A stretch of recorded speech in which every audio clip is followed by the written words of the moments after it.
Welcome to the Creative Play and Podcast Network.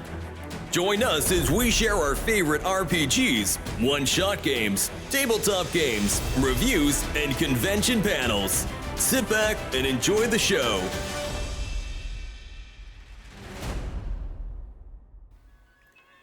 Hi, this is Kelly, aka Trixie from Ragnarok and Roll, assigned to Ragnarok Story, and Tilda Wimblewick from D&D Journey of the 5th Edition.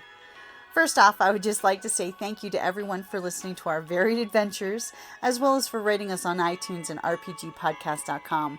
If you haven't rated us yet, we would greatly appreciate it if you could. And if you're looking for more ways to support our efforts, we are now on Patreon, a great site where you can help us continue making more podcasts, as well as some special surprises for our patrons. If you can, please look us up at www.patreon.com/cppn. Every little bit helps. And again, thank you for listening.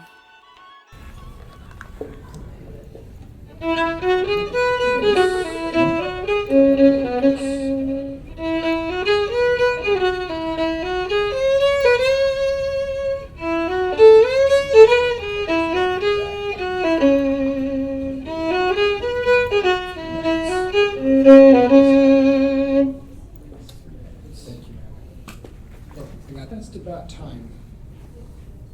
Is everybody here for the creating an original character inside of an established IP? Awesome. Come on forward.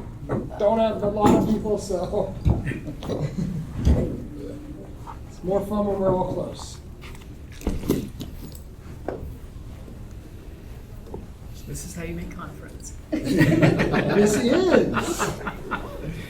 That and talking about fun booths. So, grab a quick picture.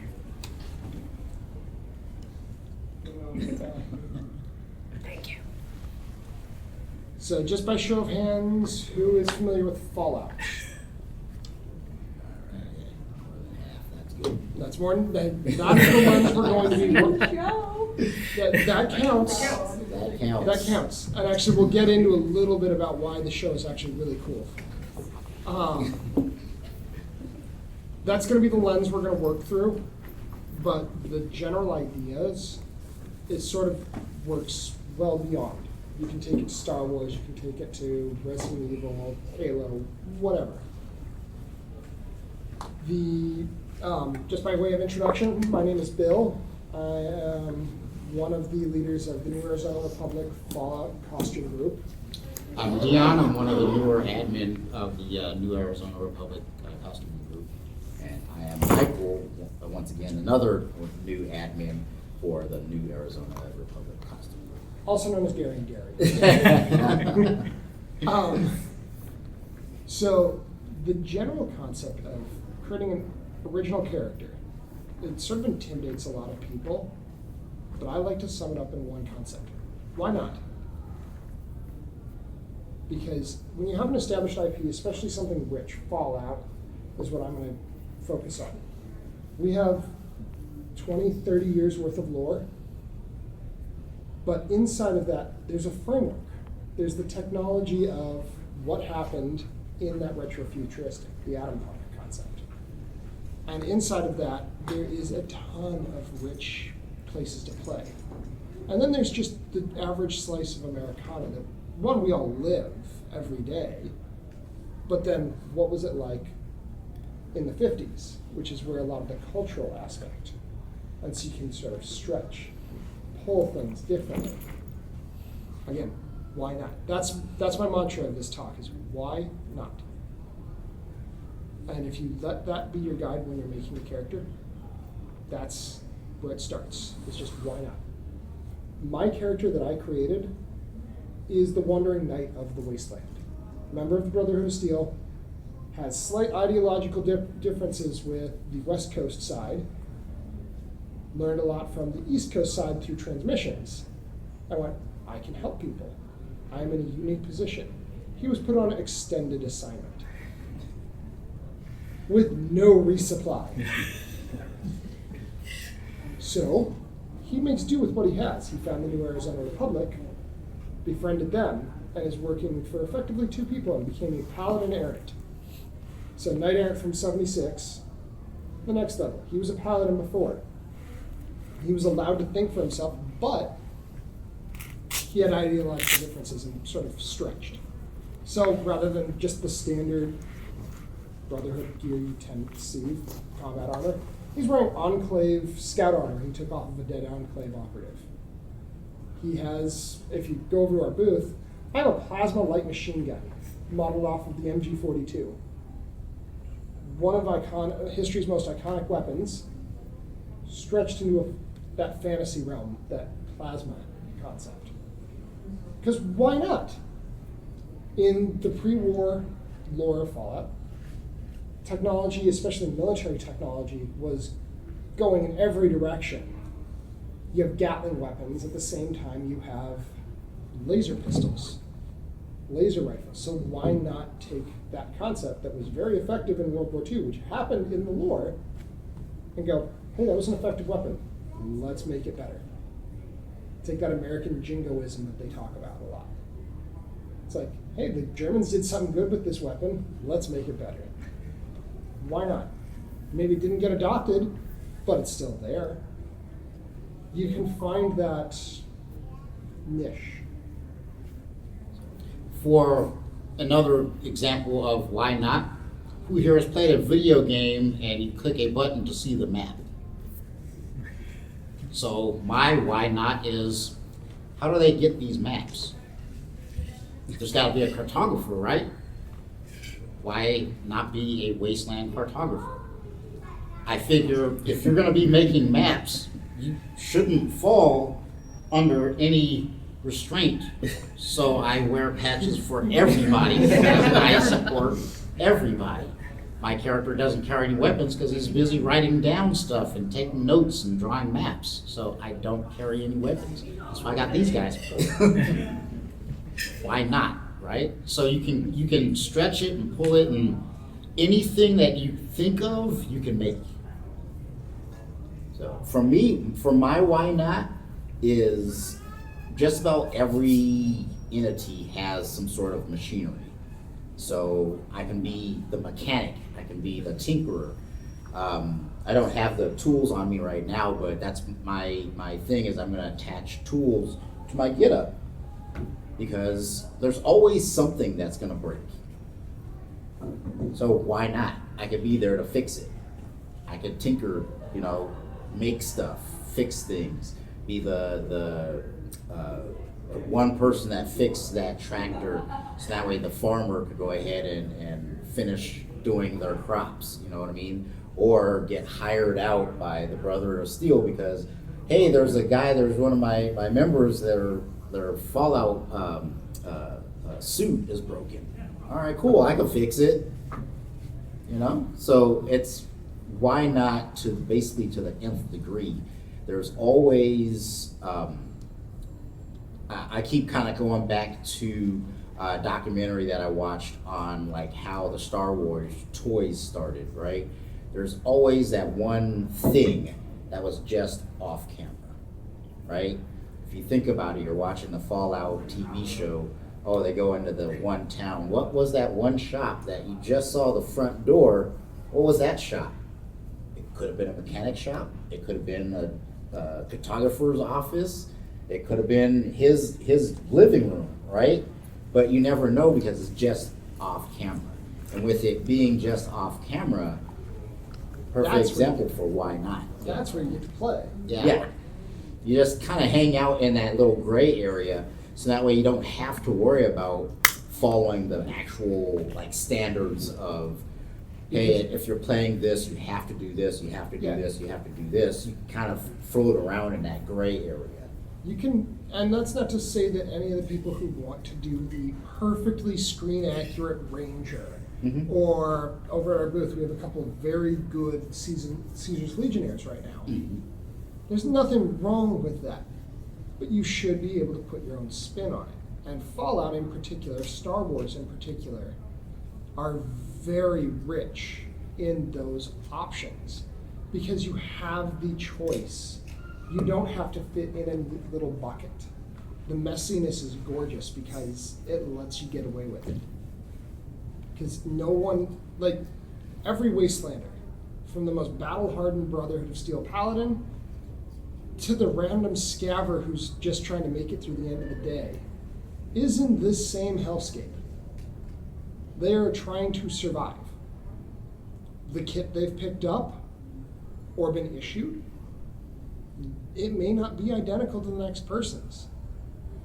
The show has been really good. Has everybody seen at least the show? Okay, enough to at least have it as sort of common ground. There is a person wearing a bird cage as a helmet. It's not going to work for stopping bullets, but stopping a sledgehammer, maybe it might deflect it. But it's what they have. It's better than nothing.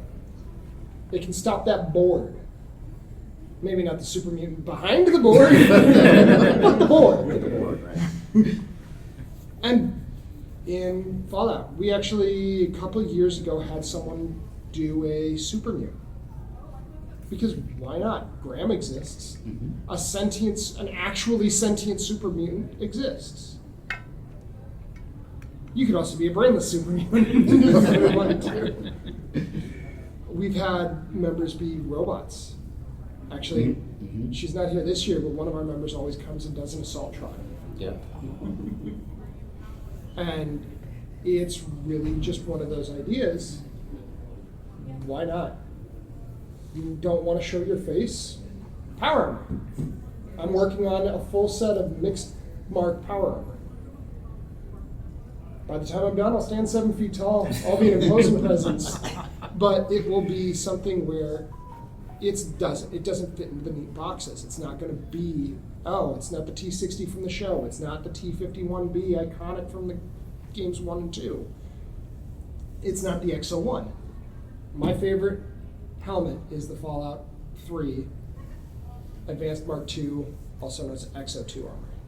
So that is what this guy is. But I loved from Fallout 76 the T65 because that barrel chest just like, this will stop anything. So I'm adding that to it. And because my character is the Wandering Knight, just picking up what he can because his kit it's been busted for years. He's been through more scrapes and knows better that, hey, my kit served its purpose, it's done, now I gotta go find better. Or the next piece, if it's not better, at least it's something. And so you can always evolve, always make your character more. And don't let your concept get stagnant. Should always be evolving your kit or your costume, because your lore for your character is always evolving as well. So you get to tell your story. Right. You should be able to tell your story through your costume. So if your costume stays the same, then your story is pretty much over. But if you keep adding to it and maybe take a piece off here and a piece off there, and add another piece here and change it up, then your story continues to go. Yeah, like a few years ago, I think it was about 4 now, I had pauldrons on this armor. Turns out they were actually really uncomfortable and I couldn't move my arms above this. Like I literally couldn't do this. And it was loud, it just clack, clack, clack, clack, clack, clack. Everybody around me hated it. I deep sixed them. I went lighter and I went, okay, my paladin lost his pauldrons. Like they got damaged. In the story that I've created, it's like, hey, he's gone lighter because he can sneak better. What did I do next? I printed a stealth boy. He started realizing, hey, I may not be able to tank everything, but that stealth boy sure works. And that is that idea. It's evolving. You're telling the next generation of what that character has become. Just like in the games. Your level 1 Vaulty that just walked out of Vault 111 has his tight vault suit and a 10mm pistol is not the same as your level 99 rolling around in fully customized power armor wielding a mini nuke. It's just not. And what happened between there and A and B, right. How many times did you pick up a better piece of kit just to drop 3 other items? Because, it's a little heavy now, guys. Speaking of which, you can make a total joke character too. There's every few years it gets trotted out on the internet. The guy with the over encumbered sign over his head, and he's just got a backpack just loaded with stuff. You can make joke characters too. They're fun. Yeah. Or you can make a character that they have a niche, like our other brother. His is buttons. So he has a sash where it's just a whole lot of buttons. You can do that, right? Oh, I go around, I collect buttons, or I collect caps, or I collect a niche, right? Hey, I like this certain thing, so I just wander around and just collect that thing, right? So you could create your own character, and it doesn't have to like follow any of the standardized Fallout rules. You just kind of go, hey, this is what my character likes, so this is what my character is going to do. That's one of the beautiful things. They never actually show you all of the U.S. Mm-hmm. We have had a picture of around Las Vegas, a couple spots in California, Mm-hmm. Washington, D.C., and the Boston Metro. And technically West Virginia. But they squeezed that in such an awkward dimension that it's, you're getting a little bit of a lot of places there. But you've only gotten snippets. You haven't gotten a full picture of what's life like in Iowa, Texas, Texas, Alaska, Arizona. Yeah. Like, Any of the Dakotas, in your Michigan area. Mm-hmm. heck, let's go even further. What's life like in England? What's life like in Japan? Mm-hmm. What happened? You get to tell that story. Mhm. Bethesda didn't deign to tell us how it all looks. Or they haven't yet, maybe. And that's totally okay. That's where we get to play as creators. That's where we get to flex our creative muscles. And you always go back to that, why not? Why can't? Like, I saw a really cool one a few years ago. Someone mixed Mario and Fallout. They are straight up wearing a Super Mario thing with vault stripes. They've got a Hit Boy on. And like, he drinks something and that's what's making him spit fire, because it's mutation. Why not? It can happen. Radiation does weird things with the FEV. Like, this is all, the point is, why not? Like, we have one of our members just made baseball grenades. This is an actual baseball. Because he could. Like, the technology, and it doesn't have to be a baseball, it could be a softball. The creative, like, this was from Fallout 4. That it was a canon item. But why not make a soccer ball? If you're passionate about soccer, and you're like, hey, my character saw some old hollows about soccer. And his weapon is, he has weaponized soccer balls with explosives. Why not? Just take things you love that work in it. You gotta work within the framework of the technology. You can't have, rail guns from the Tau in Warhammer 40K. It just doesn't work. Well, you could have a laser rifle. You could trick out your laser rifle. Why does it have to look like this exactly? Anybody? No rules. So, any suggestions on how you would trick it out?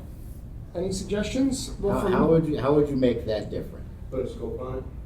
There you go. Yeah, perfect. Did you want like a circular, or do you want the rectangular box? Scope, make it easier. Yeah, you could, because this has no sights. Put a Now, sight on there, put a butt stock on it. Hey, you could have that battery power where it's a big battery pack that you have as a backpack. yeah, you literally just jam something in here, glue it in there, and then have it go to a backpack for you. I got a bed now. Yeah, Yeah. man. Hey, so the sky's the limit, right? Like, this is a very simple concept that we've just immediately made our own. I actually kind of did that with my Brotherhood laser rifle because I'm a gun nut. And I literally looked at it and went, the stock should be here, not down here. So I literally had the stock coming out the back. Fortunately, last con it got broken, so I had to do a little repair work. When you start modifying 3D files and then using found materials to make it because nobody has, and your own Blender skills aren't quite there yet, you start improvising, and unfortunately, things break. But with the why not concept and the whole evolving thing, Yeah. right? Iteration. If you were in Fallout and your gun breaks, well, I got to jerry rig this thing so it can work. Yeah. My only problem is I ran out of time to fix it. Well, yes, there's that too. Wasteland. You don't have that. You don't have Because that. in Fallout. I'm busy working on making this guy. But you kind of always have to have that mindset, right? Of, hey, I'm working on this thing, and if it breaks, cool. That could be a positive thing. You know, you always kind of have to put yourself in an optimistic mindset in that, hey, it broke, and that's a good thing because not only does it make it sound like now I can go ahead and make this thing better, but this weapon or this, gish thing that you have has its own story, right? Oh, I have this sledgehammer that in a couple of years you're going to have the exact same one, but it has tubes going to it. Now it's powered by something that does whatever. It shoots flames for some odd reason, right? I use this hammer as a welding torch because a couple of years down the road or a couple of months down the road, I was hammering on something and I broke something and I needed to fix it, and I just so happened to not have a blowtorch. So now I gotta mod this so it's my all-around torch / hammer / screwdriver versus my Swiss Army knife, right? So you kind of have to look at things, but also look at things almost three-dimensionally. Hey, what can I do with this other than what it's used for, right? It's a good way of exercising your brain in that you kind of have to look at what other possibilities do we have. Yeah, I'm going to quickly touch on another Okay. part. How do you think quickly? We need to take the projector. So Okay. I'm Yeah, trying to be I was quiet and gonna not use bother you. No. Go ahead. How do you do it? How do you make it happen? It doesn't have to cost thousands. It doesn't have to cost hundreds. I can guarantee almost every single person in this room has a beat up pair of jeans at home. Something you've done yard work in. Something the dog grabbed and tore up. Guess what? There's the start of your costume. Yep. My very first Fallout costume was a beat up Brotherhood of Steel hoodie and a pair of jeans and a military sling bag. I went with the Wasteland medic concept. That was the start of what my Wandering Knight started as. He was a medic for the Brotherhood of Steel. And I talked to members of NAR. That was before I was a member of this group. And I went, can I? And I had someone tell me, why can't you? Why not? And I went, I don't know what I'm doing. They're like, that's fine. Either do we. That's the dirty secret. Fake it till you make it. It is all improvisation till suddenly you're recognized as an expert. That's the way most of the world is. Yeah. You get in and you just start doing, and you learn. I can't begin to say how many of my costume pieces are in version 1.0, 1.2, 1.3. Like, this chest plate has broken 4 times. Once because someone straight up stepped on it. And it just crunched. I glued it back together on the spot. I was down in the hallway a little ways over from where we are now. Someone literally stepped right here and it just popped. One of the other members had a little bit of contact cement and glued it back together. Still wearing it today, but my next version is actually going to be a printed in TPU because that way it moves with me a little better. By the way, 3D printer. Anybody 3D printer fans? Okay. Love, hate. I know we all have it. We probably are all like, my favorite device, and I'm ready to throw it out the window 2 minutes later. That's been me with this helmet. That's been me with several other items that I've made. But it's a useful tool, but it's not the end all be all. Another thing you have to also remember as well is not only do you already have stuff at home like torn jeans or old t-shirts that you can use, but if you own another costume from another world, doesn't mean that you can't use that. When I bought these gloves, I initially bought them because I was gender swapping Michonne from The Walking Dead. She has fingerless leather gloves. They're now my cartographer gloves. Yep. You can switch and flip and flop stuff as long as it meets the requirement of staying within the realm of whatever world your character is going to Yeah, be. you can't take Space Marine power armor and drop it into Fallout. Right, you can't be a Fallout person with a lightsaber. It doesn't quite work out that way. Ironically, you probably could be a Star Wars person. So some of the stuff is only one directional, some of it is bi-directional, but ultimately you're trying to find pieces, Modify what you can. and you're trying to find pieces that fit within that world. If you want a fun exercise, go to your hardware store. I can guarantee you can make a fusion core out of stuff you find in the plumbing aisles. Uh-huh. You can do a lot. You can do a lot in the hardware store. I've made I mean, it's pretty obvious, basic, but I've made flagpoles out of PVC pipe. Because, yeah, you could go spend $30 on a flagpole, or I can spend $5 on making it out of PVC and painting it aluminum. And for con, they prefer it because metal is verboten. Uh-huh. That's another thing you have to remember too. Yeah. Is whatever you're going to be wearing, you're going to be wearing it for a couple hours. And you got to be able to get through security. Yeah. And you have to be able to use a bathroom in it. That's the most Okay. important. Sometimes people forget about that. Story time about a former member. He was wearing a set of T-45 power armor that he made out of fiberglass. Stuff weighed 65 pounds. He had to use power tools to get in and out of it. He had to go to the bathroom. He ended up in a stall with his armor still on because it was urgent. Guess who couldn't get back out of the stall? Yeah. Make thoughts about those things. Where's your squire? Okay. Who wants to do a big costume? And by big, I mean big. Power armor. Anybody? All right. Do you have a handler? Do you have someone you can trust to walk you through that convention floor and not accidentally kick 23 kids on the way? Yeah. Good. They are your best friend. Treat them well. Yes. Yeah. Because without them, yes, you're kicking kids. Actually, I have a story, if I may. Please. Because we do armor combat, and me and a few others are going to be actually wearing our armor tomorrow.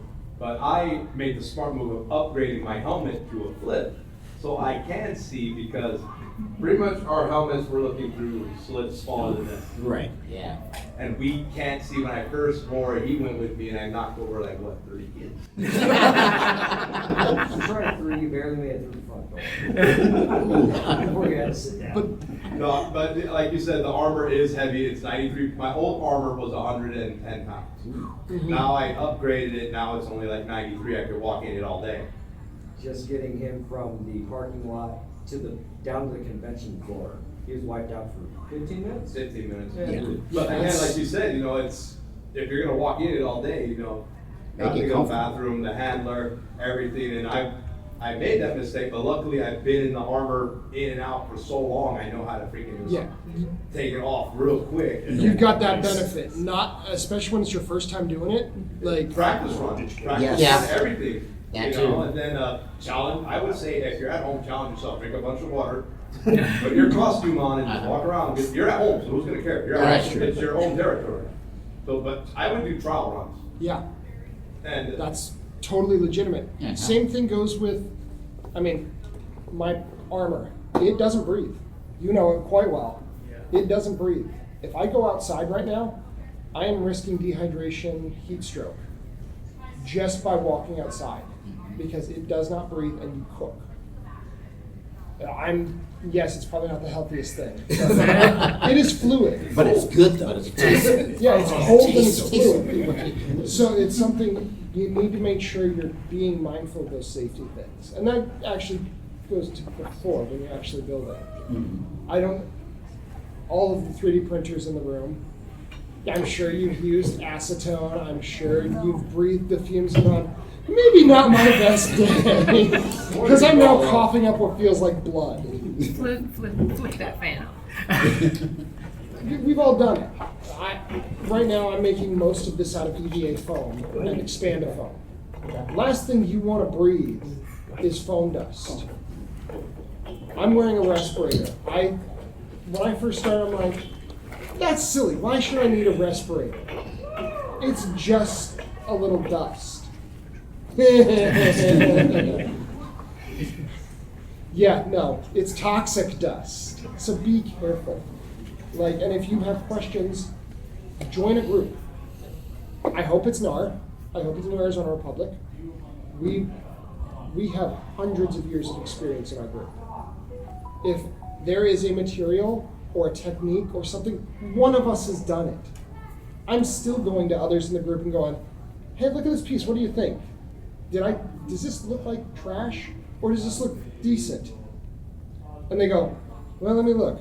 That looks okay. Hey, change this rust effect up a little bit. You need to make sure it has more tones in it, because real rust looks better that way. But also, sometimes your mistake can also make a story for your character too. That too. That's true. I was working with my first armor. I'm not gonna lie, was just plastic bottles or whatever was at hand, and then I had a big old gash right here that I couldn't quite staple or fix, and then got the idea from my grandpa was saying, "Oh, you took a hit right there and you never fixed it." Mm-hmm. Yeah. Sometimes the mistakes can be like a part of the lore. Mm-hmm. Exactly, and that's a good point. It doesn't have to be perfect. In fact, in the wasteland, it pretty well shouldn't be. Yeah. If it's perfect, you did something wrong. That's not entirely true. If you're in a vault suit, then you can make everything look perfect, because then you can say you just came out of the vault. Or if you're wearing a lab coat, then you can have everything look pretty and say, oh, I just came out of the institute. Yeah. There are a few places where you can have things look Enclave perfect. can sort of get away with it. Yeah. So there are a few places where you can make things look perfect and still be okay, at least as it pertains to the Fallout universe. But for the Fallout universe, for the most part, the less perfect it looks, the more perfect it is. Because it doesn't exist. Yeah. For the average person, it doesn't exist. I intentionally weather all of my kit because there's no reason. I haven't had resupply in decades in my character. So why should my stuff look pristine? I tore this cape up because I'm like, it should not have a straight edge left on it. I have burn marks. I lit this thing on fire to try to make it look like it's taken a laser blast. This helmet, I added rust in part to cover these spots where, hey, my plastic weld wasn't perfect. But in part because it just makes it look more lived in, more real. Because it's been 200 years since this was made. It's still functioning, which is impressive. But it's not going to be pretty. So you gotta, working with those ideas. And you can go to the thrift store. Please, go to your thrift store. If you're like, hey, I'm on a budget, huh? I'm trying to make this character on a budget. You can find hoses. You can find almost anything you can think of. You can find in the thrift shop. For us guys, don't be afraid to go over to the ladies section. There's sometimes some stuff that'll work very nicely for you there. Mm-hmm. Ladies, same for you. Go to the men's section. You can find those baggy, oversized trousers. Guess what? Is your character going to be like, hey, it's got to be pretty and tight and like show off all my curves? No, they're going to wear what they found. It is. A vaulty? Yeah, they can do it.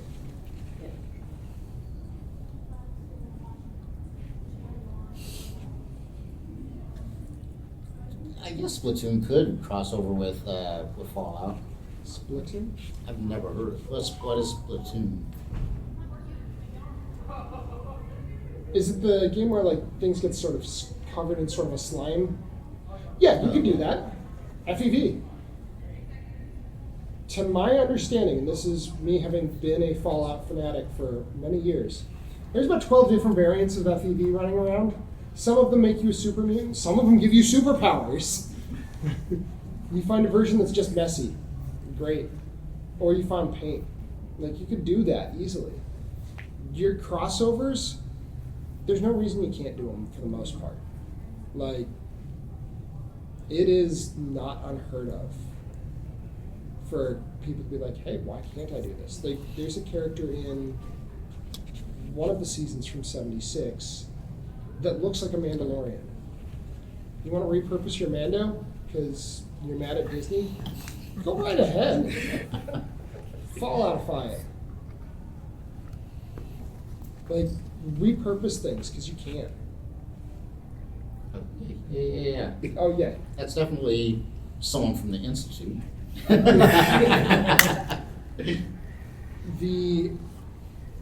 Let's see, covered safety, because that's a big one. Mhm.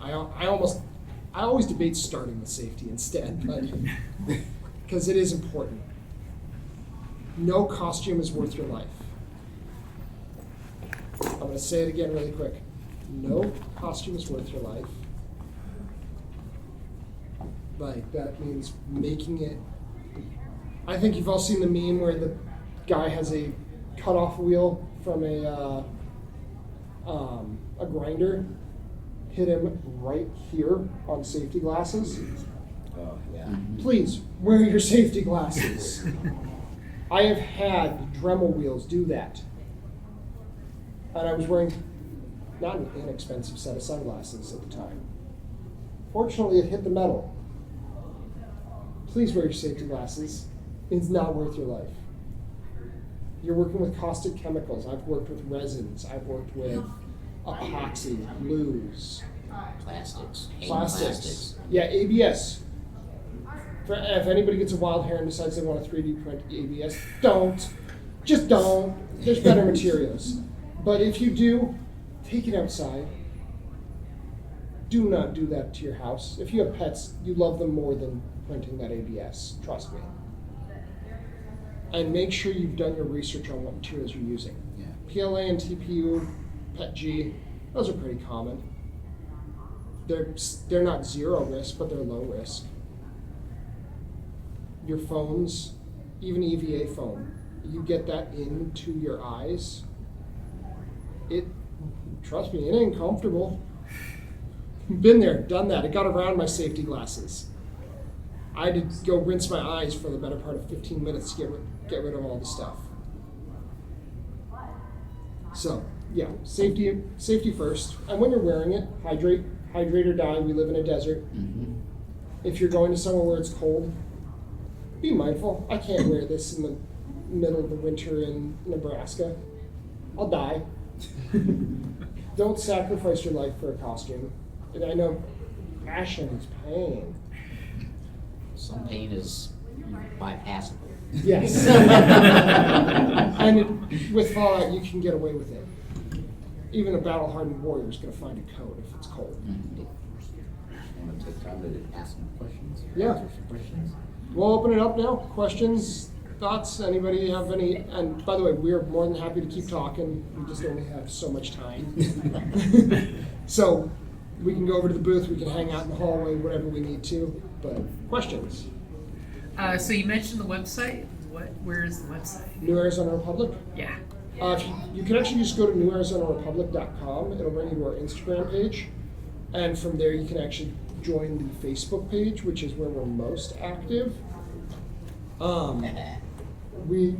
have one of the cards? I do have business cards. Ah. Good segue. So if anyone would like a business card, we have business cards up here. QR code on the back, scan it, takes us straight to the Instagram page, and then we can also find us on Facebook and all the rest of the stuff as well. So. And we have Instagram chat, Facebook chat. That's a lot of people will be, well, recently it's devolved into Pokemon Go chat. our overboss, the guy who quasi is in charge of everything, he's sort of laid up with some health issues, and he couldn't be here, but he's been in the hospital a lot, just literally playing Pokemon Go. And because we're all friends, we're like, all right, we'll all play Pokemon Go together. Solidarity. But as people have like, hey, I need help with this costume, like, hit one of us up. All of us are like, if I don't know it, I can guarantee I know somebody does. I'm not a seamstress. I don't know. I barely can function with a sewing machine.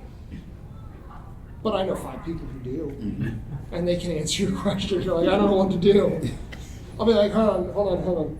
I have no idea what you just said. Let me loop someone else in. If it's about 3D printing, God, there's a lot of us that love our 3D printers. So many of us. If it's about foam craft, yeah, we have some master foam crafters. Like painting, I love the paint work. So like that's one of the things I'm like, yeah, this is how you can do it, adjust it this way. I cut my teeth on painting in miniatures. Those skill sets are fully transferable. Because if you can put a dot on a Space Marine's eye, this is easy. You just have to remember, I don't have to be that like microscopic detail. I have to look at 5-foot rule, which is if it looks good from 5 feet, it's good enough. Got any other questions? On 3D printing, what should we start with for the amateurs? The easiest thing to 3D print would probably be one of these hollow tapes. Yeah, PLA. Or PLA, if you're not talking about material. PLA material-wise is going to be the most forgiving. I'm not going to badmouth any manufacturers, but I have had horrible experiences with some, better with others. And there are some, if you've got the budget, spend the money. You will have a much easier time with a Bamboo Labs X1 Carbon. That is the Cadillac machine out there right now. Like, it takes the guesswork out of it. But it's also $1,500. Yeah. So if you can afford it, great, more power to you. For the rest of us, I'm using Artillery personally. I find that their machines are very good they're good value for the money. I have a Reality CR10, yes, so. Yeah, I've been printing that's a big bunch of form stuff. factor machine, so you can get away with printing big stuff with it.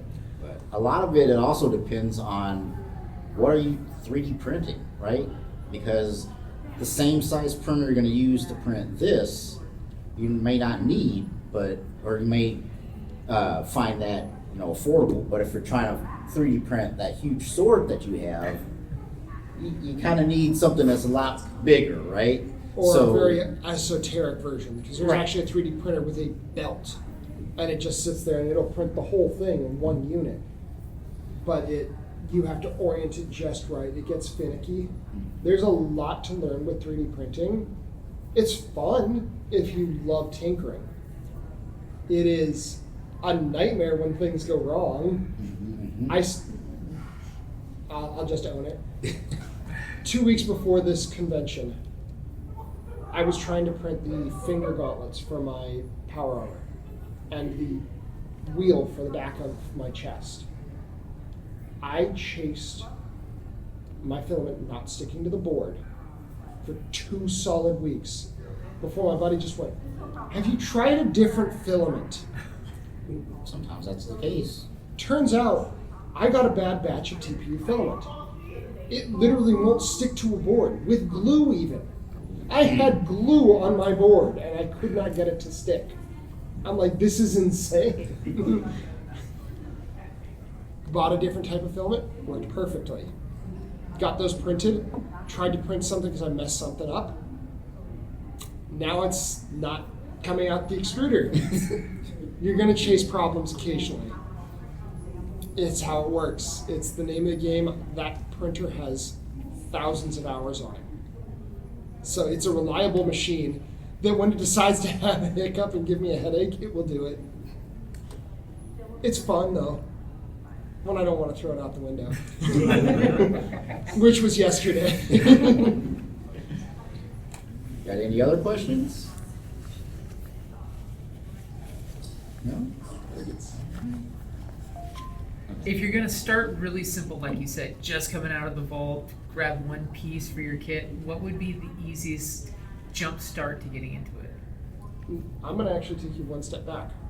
What do you want to do? So remember, why not?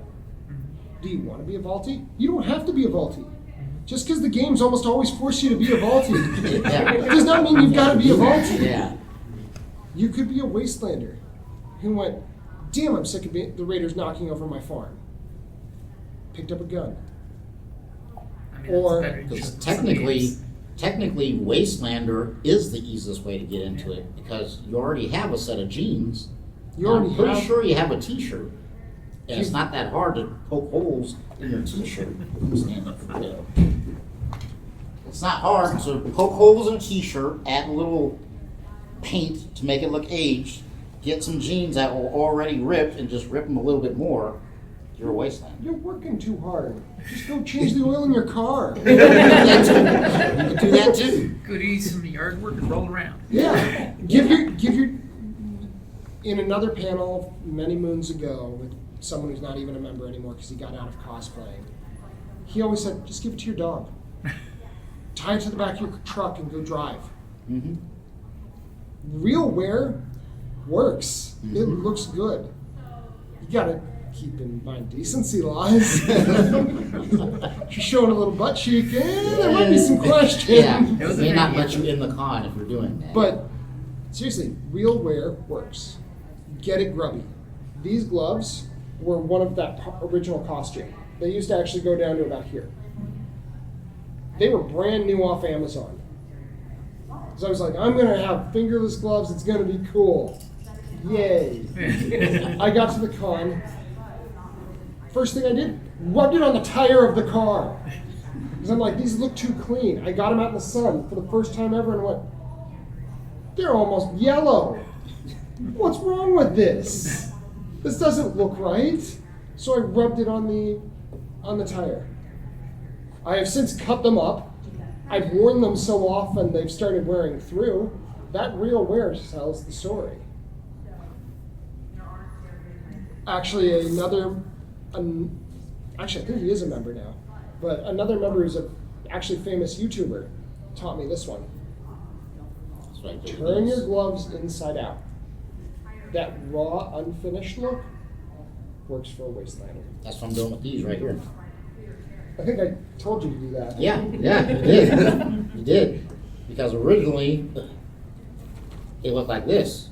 Nice and clean, no sharp edges. Flip them inside out. They look like they've been through some stuff. You get that instantly. This took almost 7 years to get them looking as grimy and gross as they are, which I'm totally happy with. It's a weird thing in our day and age to go, let me make it look like trash. Yeah. So as a Fallout fanatic, and you can take these principles to Star Wars. 90% of the Star Wars universe isn't the Empire and perfectly sterile clean. You don't have to wield a lightsaber in Star Wars. You don't even have to have a blaster in Star Wars. Look at the There's milk farmers. no. You got the mechanic from Mando, the speeder lady. The Vespa gang. Yeah. One out. We're into Disney territory. We don't like bubblegum colors here. But again, pick your poison. Pick your genre.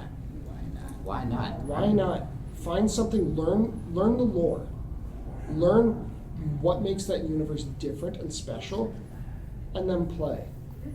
40K is beautiful for it because the Imperium of Man is 1,000,000 worlds with 1,000,000,000,000 souls. Okay, you got room to work. A lot of room. Fallout, yeah, we mostly live in the U.S. for that. Doesn't mean you can't. No, I'll just spoil it. I was actually going to make a wasteland chef at some point with a bowl that looks like a rice farmer hat. It's literally a bamboo bowl that I'm going to have like set up where I can wear it as an actual hat. And he's going to have a knife roll at his back where he can pull out 2 knives. It could be defense or it could be used to make you dinner. You never quite know. And he's going to speak with a thick, fake accent from France that he got from watching a holotape. Because why not? He's going to have bandoliers of spices rather than bullets. Because why not? You never know. So I'm going to get a chef coat, bloody it up, make it all, like tear it up, make it, like he found this thing and was like, that's my calling. I am going to become the greatest chef in the wasteland. Because why not? The idea is find something you care about, something you love that you can either make goofy, take seriously, pick what you want to do, and make it fun because it's your character. Bethesda made the IP, you make the character.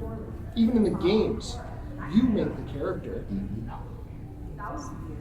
So don't let the stodgy neckbeards tell you how it has to be, please. If you're not having fun because someone tells you it has to be a certain way, screw them. They're not important. Your own happiness about making a character is what it is.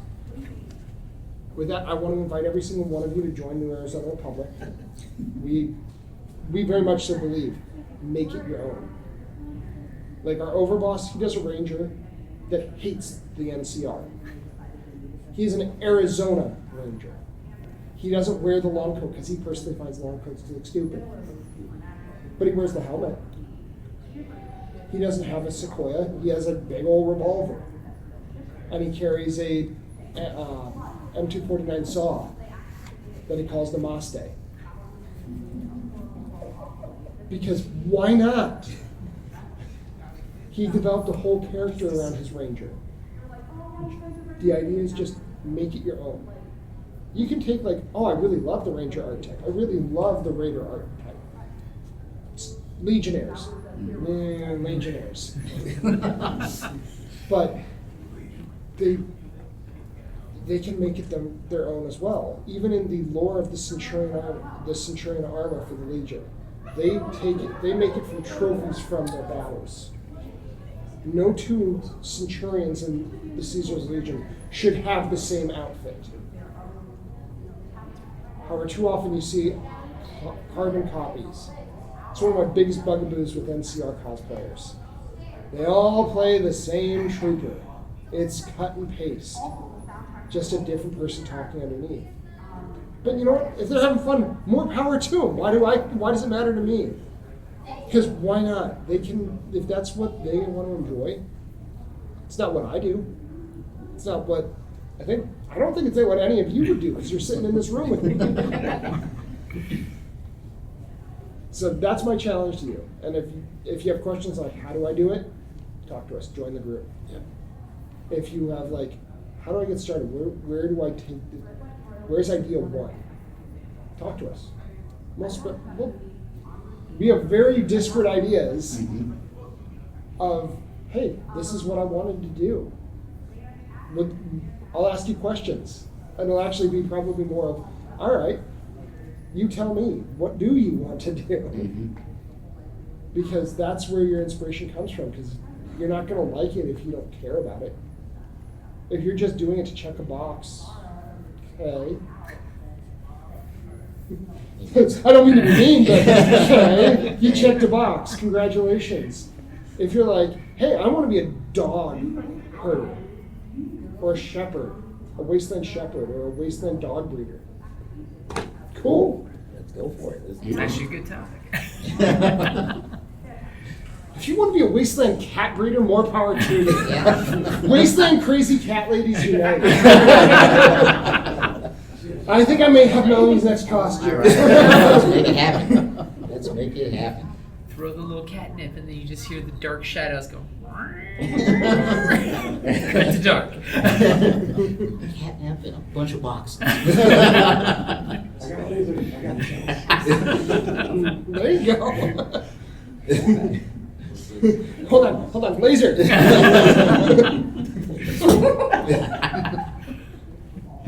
My wife's character currently is a scribe in the Brotherhood of Steel because she wanted to cosplay with me. That is obsessed with Katie Inkwell. So, she's basically doing a Katie Inkwell costume with Brotherhood of Steel tags, and I made her an atomic quill that had a laser pointer in it. Unfortunately, that didn't survive its first con because kids really love laser pointers. Click, click, click. One of the kids of another member kept playing with it to the point where it broke. And you know what I used as the original STL for it? A sonic screwdriver. And then I just changed it up, made it look more Fallout-like.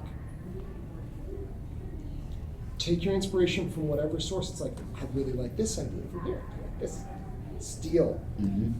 No idea. Don't steal. Stealing is illegal, but you can reappropriate. You can reappropriate. Borrow. Get inspiration from. Fine. Yeah. Any other questions? Any other questions? No? That's our panel. Okay. All right. One more If question. you could crossover follow any of the game, which one would you guys pick to make the game better? Game. I would probably do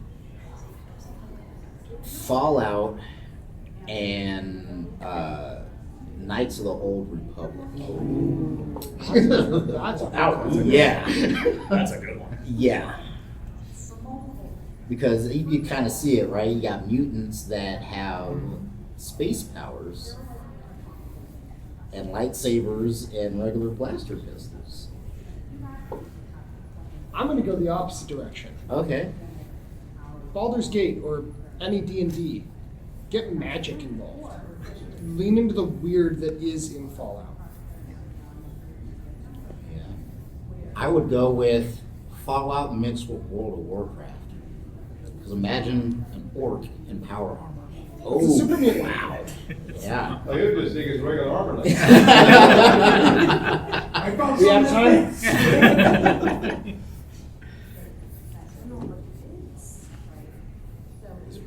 What? Which one are you looking for? She was trying to figure out what panel this was. Oh. I'm like, yeah, I think we were the last panel of the day, I too. believe so, yeah. We actually can chill here a little bit if you guys want to just sit there and chit chat. I'm okay with it. I would do Fallout with Monster Hunter. That's an idea. That would be It's good. cards for me. There's always mutant everything. It works out. Yeah, that's like I love that question because it's like, where do you go? But yeah, it's as long as like all you really need is just your own imagination. You just kind of like for me, I was like, I want to make a mechanic. Just why not? And yeah, mantra, why not? Mm-hmm. Yeah. If you ever start to go, I don't think I can. Why not? Honestly, for me, I think the main driving force behind me wanting to be a cartographer is because the idea came to my head, and then I went on to Professor Google. And I was like, hey, Professor Google, show me images of a Fallout cartographer. And there was only like one image. And I was like, well, there we go. So I went on to another search and it was like Fallout cartographer, and it was the same image. And I was like, there's only one Fallout cartographer? That can't be. So I was like, why not have multiple? Because that one person must either really, really be busy to cover all of America, or there's got to be multiple of us out there. I got another just quick thought. You can actually take a concept from the game, and I'm going to use Nuka-Cola, Sierra Petrova. Make your character obsessed. If it's like, hey, I don't really have a thing in the real world that I'm like, hey, this is my inspiration. Find something in the game that you're like, I just love the look, I love the feel, I love the aesthetic, I love whatever. For me, I always loved being the good guy. I played Fallout 3 first. Well, technically I played Fallout 1 and 2 when I was a kid, but they were so hard I could never beat them. Fallout 3 was the first Fallout I actually beat. Who were the good guys in that? Lion's Pride. Like, they were the ones who were doing the good work, and that's where I became the Fallout, like the Brotherhood of Steel fan. So my characters, except maybe that chef, are probably always going to be Brotherhood of Steel inspired. Just because I love the aesthetic. The knight in shining armor is a cool aesthetic. At least to me. If you like the Goose Steppers, join the Enclave.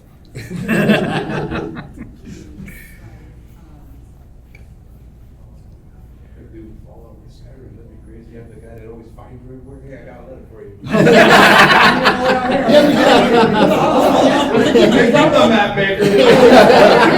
I think we did that one, but they shot him in the head and he went crazy. Just take the movie, the poster, boom. Oh, that's right, yeah. No, mailman, we have a member who just moved to Georgia. I think it's Georgia.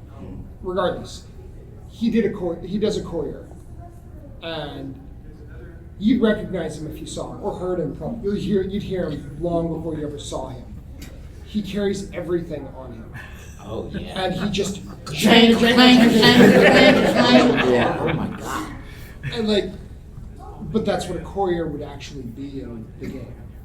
Like, they're so itinerant. Everything they would need, they need to carry on their person. While still having space to carry all the letters or platinum chips. Ill-fated that one was. I'll find him. But yeah, if you just are like, hey, I don't want to play a human. All right, be a super mutant. Mm-hmm. Be a bot. Ghoul. I know a couple people who do really good ghoul cosplays, and I'm not talking the one from the show, although totally legit. I'm talking like full-on zombified, like ragged prosthetics that they've made that look like their skin is falling off. Mm-hmm. That's a skill I do not have. I'm not a makeup person. I don't either. I don't begin to understand how they pull it off, but he does. He has some amazing work. He's in Australia. We got Sam. Sam is a little different though. She has the more modern ghoul partly because she has some extreme allergies. Mm-hmm. You can't do some of the prosthetic work. So yeah, you get your variants of that. You have like the ragged Fallout 3 New Vegas zombies, ghouls. You have your ones from the show, Fallout 4, Fallout 76, where just parts have fallen off and you can just black off your nose to make it look how it should. And wrinkle up your skin a little bit more. Totally legitimate either way. You can make it somewhere in between too. Because some people are very allergic to latex, and a lot of those prostheses are made out of latex. I wouldn't just use makeup and paper towel. Yeah. We used to for kids to get that gash. Mm-hmm. Borrow my sister's makeup, but never used it anyway. Match our skin tone, and then we would just let it out the sun, let it harden, and just glue it to us, and it would look just like we got a gash right here or something. Yep. Mm-hmm. Paper towel, or heck, just go paper mache. Yeah. Can't go wrong because it's manipulated, and then it's just blended in. You still get that effect, but just don't go out when it's raining. Yeah. But actually, now you can actually Settings, yeah. Airbrushes are fun if you have one. They're also a headache. They're like any piece of technology. When it clogs, you got to take the whole thing apart and clean every aspect of it. But you get cool effects.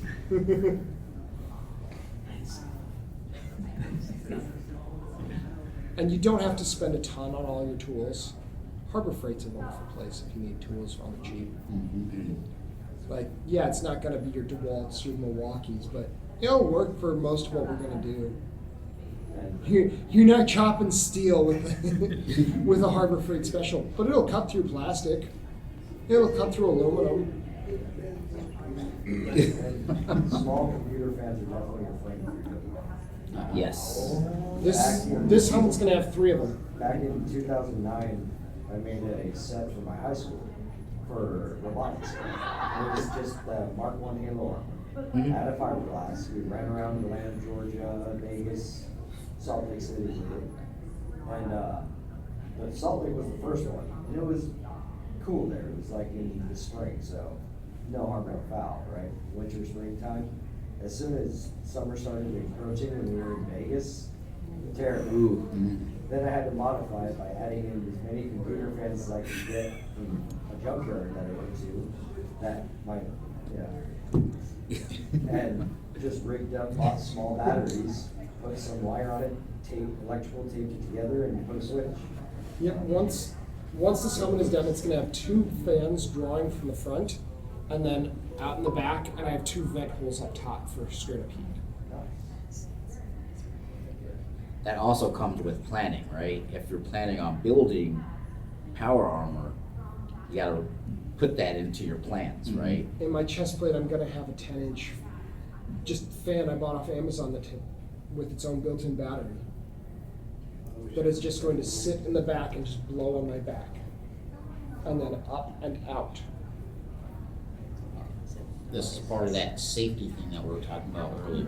Overheating, bad. And if you get the wild hair to get one of those cooling vests that football players like to use, that's not going to go well under your foam costume or your 3D printed costume, because they have airflow over that to keep it cool.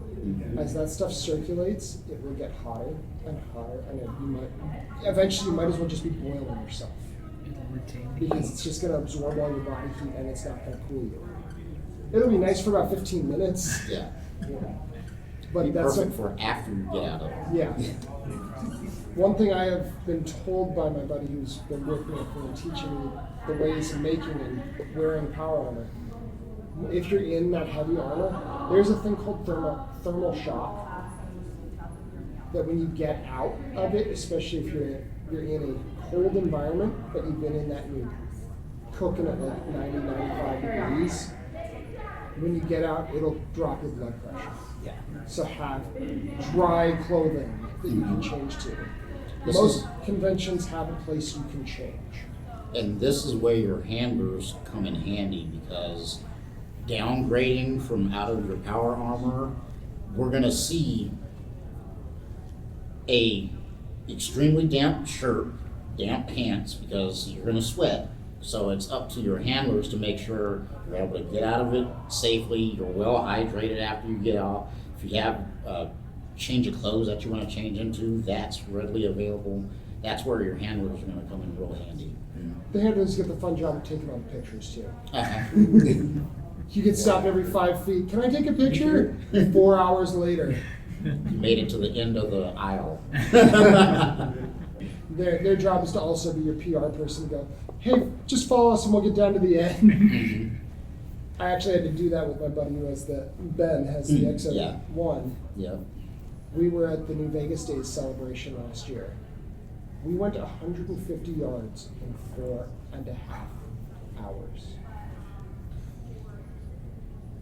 He at one point, and I'm sitting there taking pictures and I keep checking him. I'm like, you good, you good, you good? And all of a sudden he goes, Bill, I'm not good. We need to go. He went from I'm good to I'm not. And I can't see through the armor. It was in November. It was about 52 degrees. He was overheated. We took his helmet off You could pour the sweat out, and he had 4 fans in there. I took his chest plate off. It was so wet that it, like, you could probably wring it out if it wasn't more solid. So you just, even in cold weather, you're not safe from that heat effect when you're wearing 30, 40, 50 pounds of foam, because there is no airflow going to it. And fun story, every human body gives off as much energy as a 100-watt light bulb from every point along your body. Imagine how hot those get with airflow around them. Now put that in an encapsulated area that you can't escape. That's why it's serious. So, even light armor like this, if I go outside, I can't be out in more than about a half hour, 40 minutes before I'm like, I really need something. And you just see it. Unfortunately, I don't wear a helmet with this particular set. Yeah. So like, if these guys were to see me outside and go, Bill, time to go, because I'll get, like, you get flush, you get sweaty, like, you need to be mindful. And if you see someone who doesn't have a handler, or is in that case, be kind. It may be the wasteland out there, but doesn't mean you can't help someone out. I actually have had that happen at a show where someone almost collapsed in front of the booth I was at. And I'm just like, no, come on. I got them down, and I'm like, do you know where you are? And they had no idea. They went full heat stroke. It was November. It was here, so it's still like 70, 80 degrees, but they went full heat stroke. Fortunately, I was actually selling something, and I had bottles of water at my booth. I sent someone to go over to my booth. I'm like, go raid my cooler. There's a bunch of cold water in there. Let's get them cooled down. And they called the EMTs. The EMTs came and took them away. It's real. We live in a desert. So, yeah. Don't mean to end them. Oh, no. Be safe, have fun. Why not? Yeah. With that, I don't know if any of y'all have more shopping you want to do before before they kick us all out, but we don't have that long before they do that. So, thank you guys.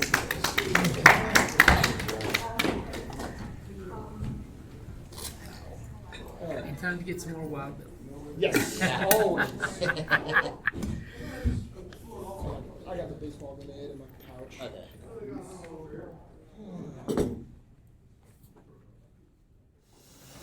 Thank you for listening to the Creative Play-In Podcast Network.